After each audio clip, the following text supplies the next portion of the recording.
சாய் பக்தர்களுக்கு என் அன்பு வணக்கங்கள். ஓம் சாய்ராம்.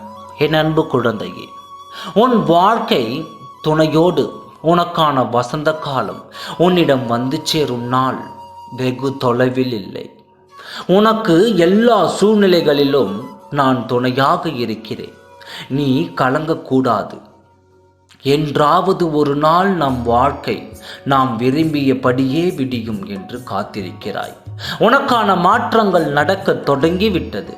இனி வருகிற காலங்களில் உன் துணையுடன் ஒன்றாக நீ விரும்பிய வாழ்க்கையை வாழப்போகிறாய். உன்னுடைய தோற்றமும் உன்னுடைய மாற்றமும் பொது பொலிவுடன் அனைவரும் கவரும்படி இருக்கப் போகிறது. உன்னை தேடிக்கொண்டு அனைத்தும் வரப்போகிறது. இனி உன் உள்ளத்தில் கவலைகள் இருக்கக்கூடாது. எந்த சூழ்நிலையிலும் உன் துணை உன்னை கைவிட மாட்டார். நான் இருக்கிறேன், சகலமும் உனக்கு செய்து தருவேன். நான் சொல்வது அருள் வாக்கு அல்ல, இது தெய்வ வாக்கு. என் அற்புதங்கள் எல்லா திசையிலும் நடந்து கொண்டு தான் இருக்கிறது. அதை நீயும் அனுபவிக்கப் போகிறாய். உன் கஷ்டமான துயரங்கள் அகலப் போகிறது.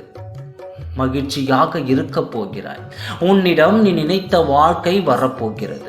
அதுவரை சற்று பொறுமையாக இரு. கவலைப்படாதே, அவசரப்படாதே. நீ இப்பொழுது கஷ்டப்பட்டு கொண்டிருக்கின்றாய் என்றால் நாளை நீ சந்தோஷமாக வாழப்போகிறாய் என்று அர்த்தம். ஆகையால் எதற்கும் கலங்காதே. நல்லது நினைத்தால் நல்லது நடக்கும். ஓம் சாய்ராம். நன்றி, வணக்கம்.